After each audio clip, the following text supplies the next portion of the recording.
Selamat berjumpa kembali di dalam Sapaan Rohani GKJ Cakraniratan. Bapak Ibu yang dikasihi dan mengasihi Tuhan,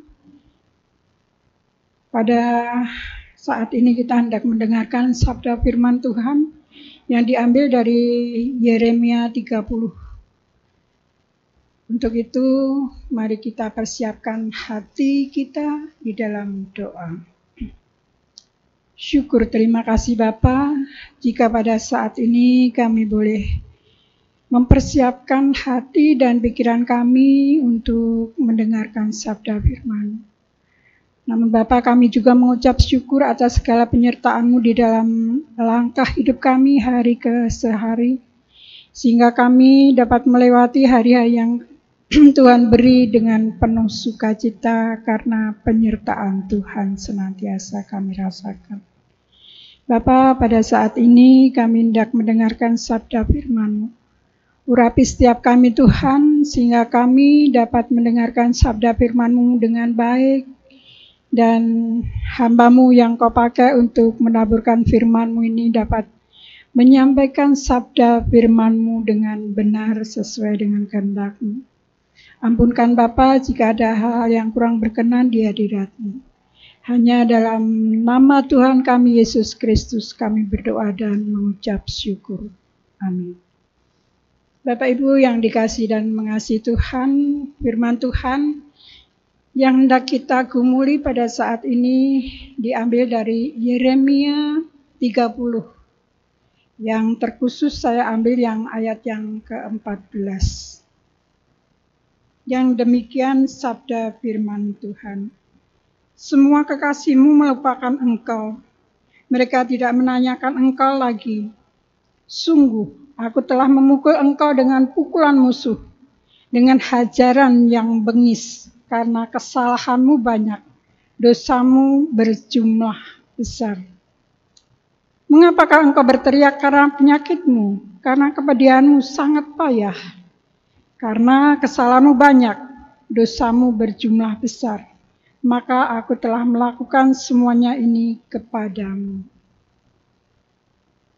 Bapak Ibu yang dikasihi dan mengasihi Tuhan, ada suatu pepatah ataupun kata yang sering digunakan, yaitu bahwa pengalaman merupakan guru terbaik. Pengalaman merupakan guru yang terbaik. Lalu apa saja yang perlu terjadi supaya manusia dapat belajar, menarik pelajaran dari sebuah pengalaman?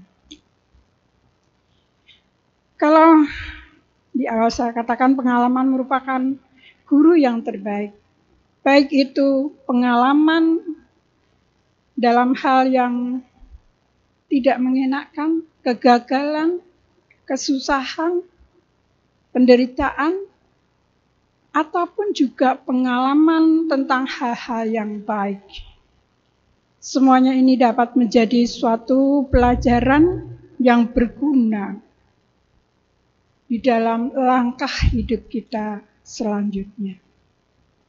Belajar dari Yeremia 30, kita melihat bagaimana bangsa Israel yang seringkali melupakan hal-hal yang Tuhan lakukan di dalam perjalanan kehidupan bangsa Israel. Seringkali mereka berbuat dosa, dan seringkali mereka menyakiti hati Tuhan, dan itu membuat Tuhan murka dan membuang mereka ke Babilonia untuk menjadi bangsa jajahan. Dan itu membuat bangsa Israel sangat-sangat menderita. Di ayat yang 14 tadi dikatakan bahwa aku telah memukul engkau dengan pukulan musuh, dengan hajaran yang bengis, karena kesalahanmu banyak, dosamu berjumlah besar. Bangsa Israel tidak pernah belajar untuk melihat pengalaman-pengalaman perjalanan mereka bersama Tuhan. Bagaimana Tuhan menyertai mereka. Bagaimana Tuhan selalu melepaskan mereka dari setiap musuh-musuh mereka. Ini yang membuat Tuhan murka.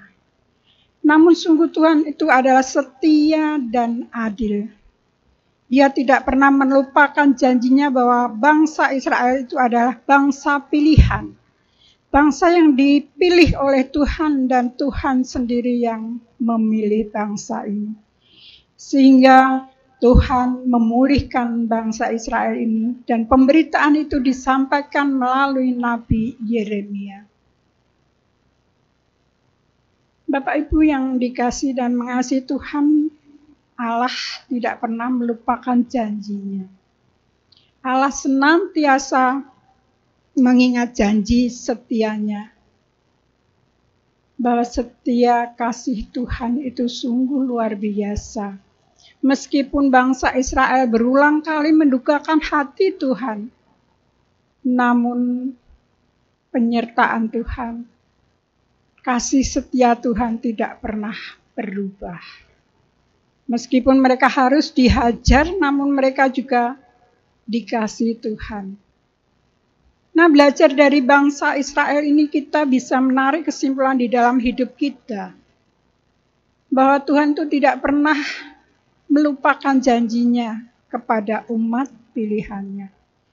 Kita adalah umat-umat pilihan Tuhan. Untuk itu mari Bapak Ibu yang dikasihi dan mengasihi Tuhan, kita belajar dari pengalaman hidup kita. Apakah kita merasa bahwa selama ini hidup kita selalu disertai Tuhan, dikasihi Tuhan? Apapun yang terjadi di dalam hidup kita, mari kita selalu mengingat pengorbanan Tuhan untuk melepaskan kita dari hukuman dosa.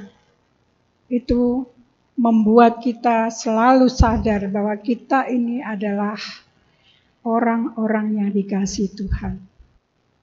Untuk itu mari Bapak Ibu yang dikasihi dan mengasihi Tuhan, jangan kita menolak didikan Tuhan. Kalau saat ini kita juga masih ada di dalam masalah, di dalam pergumulan, di dalam persoalan-persoalan yang kita hadapi, namun kita percaya bahwa kasih setia Tuhan itu luar biasa di dalam hidup kita. Kasih setia Tuhan selalu baru setiap hari. Dan penyertaan Tuhan tidak pernah meninggalkan hidup kita. Mari kita selalu belajar dari pengalaman kita. Belajar untuk memperbaiki diri, untuk senantiasa mengakui segala kekurangan dan kesalahan kita. Belajar dari hal-hal yang terbaik untuk menjadi yang lebih baik lagi, sehingga hidup kita berkenan di hadapan Tuhan. Janji yang diikat Tuhan atas umatnya akan digenapi dengan kebesaran kuasa-Nya. Iman yang sejati akan terus berhubungan dengan Tuhan, melibatkan Tuhan dalam setiap keadaan, dan menyerahkan kendali masa depan dalam pimpinan Tuhan. Tuhan memberkati. Amin.